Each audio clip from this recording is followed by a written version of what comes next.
Bienvenidos a una nueva mañana de radio. Estamos en el segundo día de marzo del año 2020. Al impacto que el coronavirus va teniendo en la economía europea, añádanle ahora una nueva crisis de refugiados. Lo del coronavirus tiene temblando, no a la población que se compra mascarillas, sino a los responsables económicos de la Unión Europea y a los ejecutivos de las principales compañías. El parón que se está produciendo en muchas de las fábricas chinas afecta a los procesos de producción en todas las plantas que, por ejemplo, en Europa utilizan componentes made in China. Y ese primer efecto, unido a la caída de las expectativas turísticas, fíjense lo que es el turismo para un país como el nuestro, o para Italia, hace que todas las previsiones económicas estén ahora mismo en el aire. El horizonte es de incertidumbre total. Con el Banco de Italia empeorando tanto sus estimaciones que ahora calcula una caída del PIB de 2 décimas para la economía italiana, un país que venía ya cayendo y sobre el que se extiende ya la sombra o el fantasma de la recesión. Ha anunciado el gobierno del señor Conte incentivos y ayudas a las empresas que ven alterada su actividad por el coronavirus y alterados por tanto sus ingresos.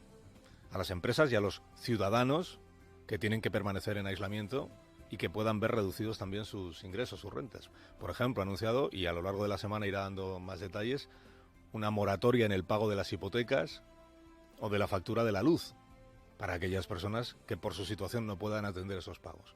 Italia, digo, como principal preocupación económica de una Unión Europea que además le recuerdo que ha perdido a su motor británico, porque el Reino Unido ya no es Unión Europea y por tanto la economía británica tampoco se considera economía comunitaria. Y junto al coronavirus, la nueva crisis de refugiados, que empezó la madrugada del viernes, cuando el gobierno turco se desentendió del control de emigración, alegando que la guerra de Siria le obliga a cambiar sus prioridades.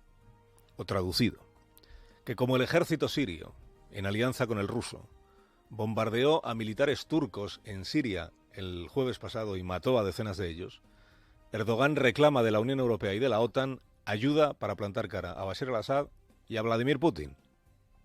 Y la forma de meter presión a Europa es hacer la vista gorda en la frontera. Permitir que salgan los refugiados por miles camino de Grecia, que es el país más próximo. No se olvide que la crisis anterior la resolvimos en la Unión Europea subcontratándole a Turquía la atención, o más bien la contención, de los refugiados a cambio de acuerdos comerciales muy golosos. El anuncio turco de la madrugada del viernes fue interpretado por cientos de refugiados como la apertura de las fronteras. Se subieron a los autobuses, que gratuitamente les llevaban hasta el límite entre Turquía y Grecia, pagaron a las mafias para cruzar el río y se encontraron con que en efecto del lado turco los guardias habían retirado los controles, pero que al intentar entrar en Grecia eran los guardias de este país los que empleaban gases lacrimógenos.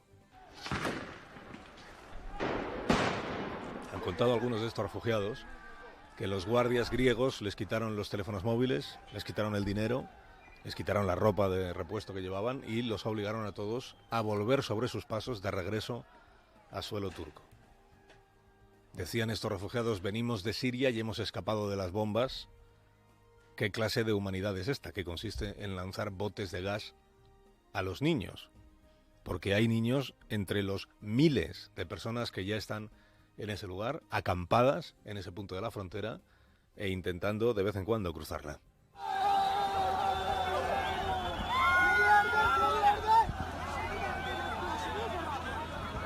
Insisto, por miles. Y el gobierno griego lo que ha hecho es invocar el artículo del Tratado Europeo que da potestad a la Comisión para adoptar medidas excepcionales con el fin de proteger la integridad territorial de cualquiera de los países de la Unión. O traducido de nuevo, lo que el gobierno griego suspende es el derecho a pedir asilo, no ya que se te conceda, sino a pedirlo siquiera. Durante un mes está suspendido, está negando la entrada a cualquier refugiado y está reclamando que la Comisión Europea le avale en la adopción de medidas extraordinarias.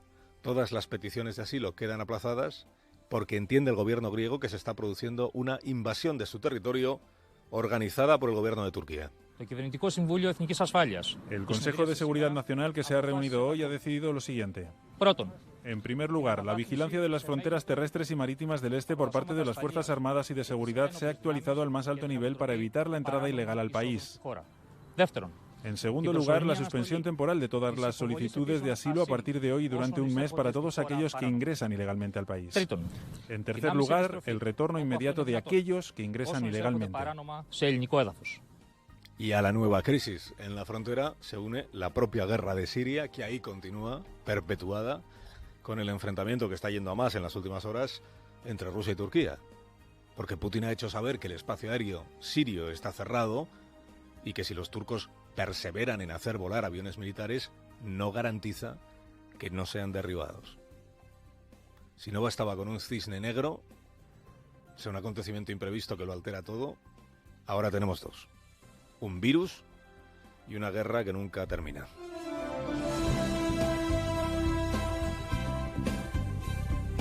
Fruto del coronavirus, Francia ha prohibido los eventos con más de 5.000 personas, o sea que por los pelos eludió la prohibición el partido puigdemoníaco, que el sábado juntó en Perpiñán a bastante más de 5.000. Decenas de miles de partidarios del señor Puigdemont los juntó con el aliento del alcalde de Perpiñán, con el aliento de la presidenta de la Diputación Provincial de los Pirineos Orientales y con el aliento del hombre de Emmanuel Macron en el municipio, que se llama Romain Grau, y se ha declarado amigo de Puigdemont y muy feliz de haberse podido reencontrar con él, mon Dieu. Cuánto tiempo, mon bon ami, mi buen amigo, qué alegría he tenido de verte. El de Macron. Claro, Puigdemont, Comín y la señora Ponsatí esperaron a tener su acta de eurodiputados para pavonearse en el sur de Francia sin temor a ser detenidos. Puigdemont, su mini-yo, que es Comín, y la profesora Ponsatí, que concurrieron a las elecciones europeas solo para esto, para tener la inmunidad. Doña Clara, que ha sido la última en inmunizarse, debe además su puesto en el Parlamento Europeo al Brexit, porque ella ocupó uno de los escaños que dejaron libres al marcharse los británicos.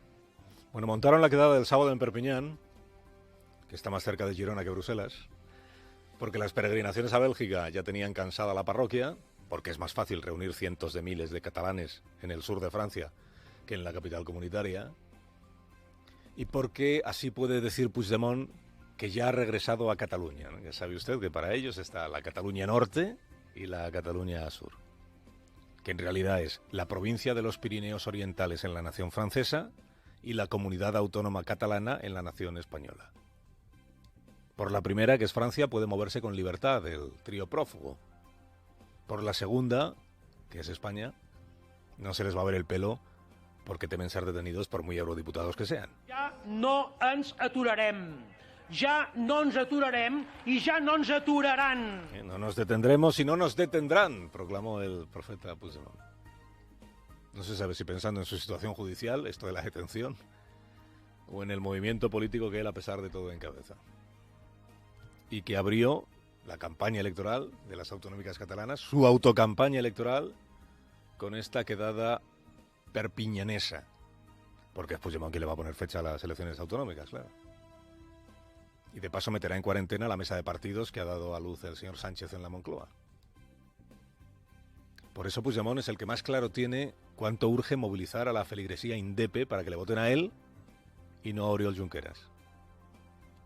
Después de todo, fíjese, el señor Puigdemont es un líder audaz, que le ha hecho la peineta a la justicia española y que hoy se pasea por el Parlamento Europeo con su séquito de asesores a sueldo.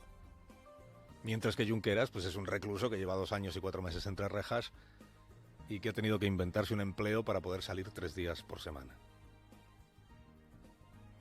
Es verdad que Junqueras es quien le ha arrancado al señor Sánchez la mesa de partidos y también quien ha conseguido que Sánchez asuma la jerga independentista en su relato de la cosa catalana. Pero claro, el que copreside la mesa esta de partidos es Torra, su Torra, que en Madrid predica lo hermoso que es el diálogo pedrista, pero en Perpiñán aplaude a la señora Ponsatí cuando ésta lo califica de enganyifa. Mentre hi hagi independentistes, hi haurà repressió, exili i presó. Ha passat sempre. Per això és una enganyifa contraposar diàleg a la independència. Contraponer diálogo a independencia es una engañifa, dice la egregia profesora, doctora en economía por la Universidad de Minnesota, que ha llegado a la conclusión de que los independentistas en España siempre han sido reprimidos, detenidos o forzados al exilio. Tenim molta feina.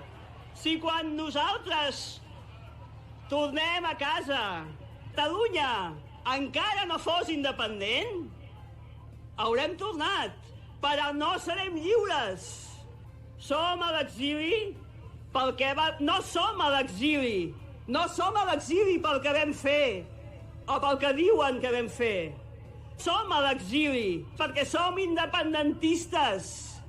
Mentre hi hagi independentistes hi haurà repressió, exili i presó. Ha passat siempre. Estamos en el exilio, lo que llama así ella, dice, no por lo que hemos hecho o por lo que dicen que hemos hecho, sino por ser independentistas. Hay represión, los independentistas siempre están reprimidos. Y esto se lo decía a miles de independentistas como ella, que después de comerse los churros esos en el puesto ambulante, churros especialidad española, se volvieron para su casa en España a hacer vida corriente, sin ser detenidos, sin ser reprimidos, sin ser nada.